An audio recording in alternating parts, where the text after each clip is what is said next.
Hello friends, good morning, नमस्कार। स्वागत है आपका हमारे यूट्यूब चैनल में।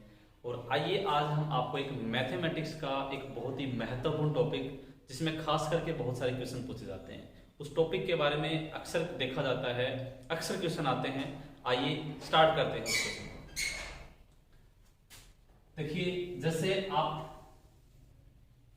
अच्छे तरीके से जानते हैं कि ये क्या है, सर्कल है। सर्कल से संबंधित यानी कि वृत्त से संबंधित बहुत सारे क्वेश्चंस आते हैं। क्या क्वेश्चन पूछा जाता है, देखिए कई बार क्या होता है, जैसे वृत्त है, इस वृत्त के अंदर ये हमारा केंद्र बिंदु है। कई बार हमारे को क्या होता है कि हमें इस केंद्र बिंदु के ऊपर दो त्रिज्याओं द्वारा यहाँ पे एक एंगल दिया जाता है। जैसे यहाँ पे हमारा 60 डिग्री का एंगल है, और उसके बाद में आपको यहाँ पे पूछ लिया जाए कि वृत्त के ऊपर यहाँ पे जो एंगल है वो कितने डिग्री का है।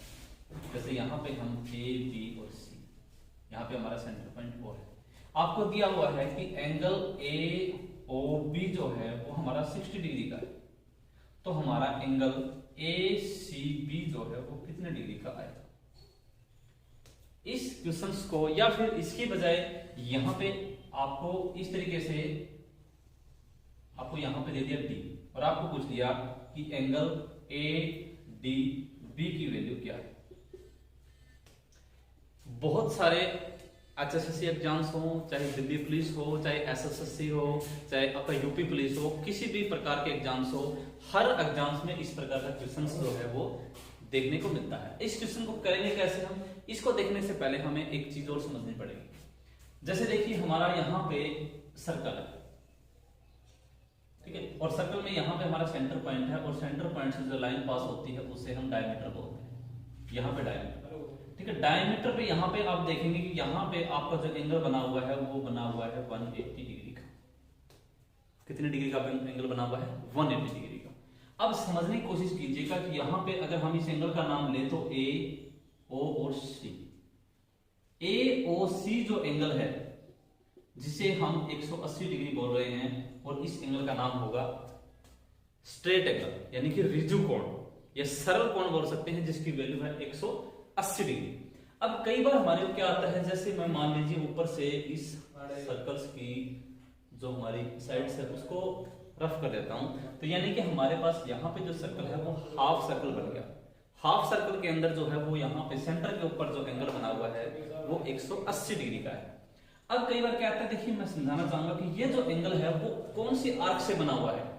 ए सी आर्क से बना हुआ है, यानी कि ए सी चाप से ये एंगल बना हुआ है। और मैं बता देता हूं कि दोबारा से मैं इसको ड्रा करता हूं यहाँ पे, और मैंने यहाँ पे पॉइंट किया, और इस पॉइंट के ऊपर मैंने ए यहाँ इसको मिला दिया, ए और सी को मैंने किसको मिला दिया, यहाँ पे बी पॉइंट कर दिया मैंने, ए और बी को मिला दिया, यहाँ पे एंगल बन गया। अब ये जो एंगल बना हुआ है वो तो सेंटर के ऊपर बना हुआ है, और यहाँ पे जो बी पे एंगल बना हुआ है वो बना हुआ है सर्कल के ऊपर।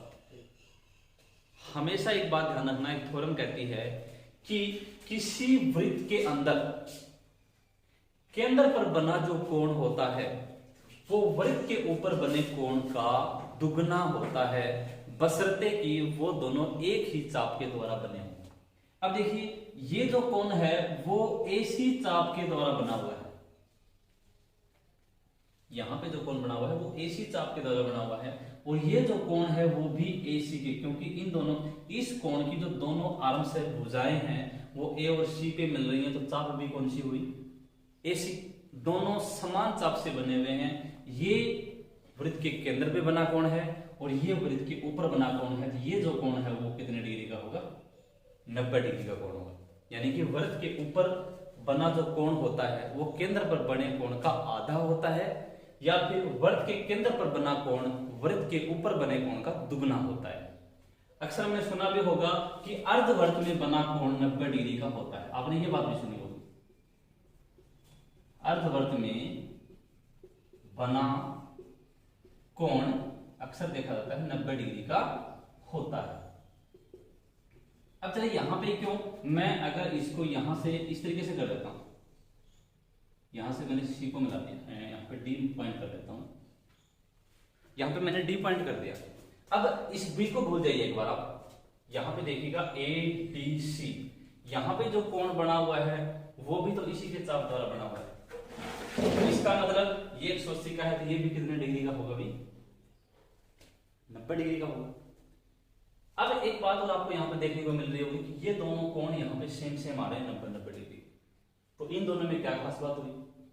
ये दोनों कोण आपस में बराबर क्यों हुए? क्योंकि ये दोनों कोण जो है वो वृत्त के ऊपर बने हुए हैं और सेम चाप द्वारा बने हुए हैं। AC देखिए, अगर हम इस कोण की बात करेंगे तो इसकी चाप भी AC है और इस कोण की बात करेंगे तो यहाँ पे इसकी भी AC। अब यहाँ पे देखिए, यहाँ पे मैंने आपको पहले सवाल पूछा था, ये कोण 60 डिग्री का है, केंद्र के ऊपर बना हुआ कोण है, इसकी चाप है AB। अब इसका मतलब अगर हम इसकी बात करेंगे, यहाँ पे C पॉइंट है, इस C पॉइंट के ऊपर बना हुआ कोण है, ये केंद्र पर बने कोण का क्या होगा? आधा होगा। यानी कि ये कितने डिग्री का होगा भी? 30 डिग्री का, क्योंकि ये भी AB चाप द्वारा ही बना हुआ है। इसको भूल जाइए, इस D को याद कीजिएगा कि D भी इस AB आर्क द्वारा बना हुआ है, तो ये भी इसका आधा होगा, यानी कि 30 डिग्री का होगा। और ये दोनों कोण आपस में बराबर होंगे क्योंकि दोनों जो है वो सेम चाप द्वारा वृत्त के ऊपर बने हुए हैं। तो हमेशा एक बात का ध्यान रखना कि केंद्र पर बना जो कोण होता है वो वृत्त के ऊपर बने कोण का क्या होता है? दुगना होता है। केंद्र पर बने जो कोण होते हैं वो आपस में बराबर होते हैं अगर वो एक ही चाप के द्वारा बनाए गए कोण हो। Okay, thank you. अगले वीडियो में मिलते हैं। धन्यवाद।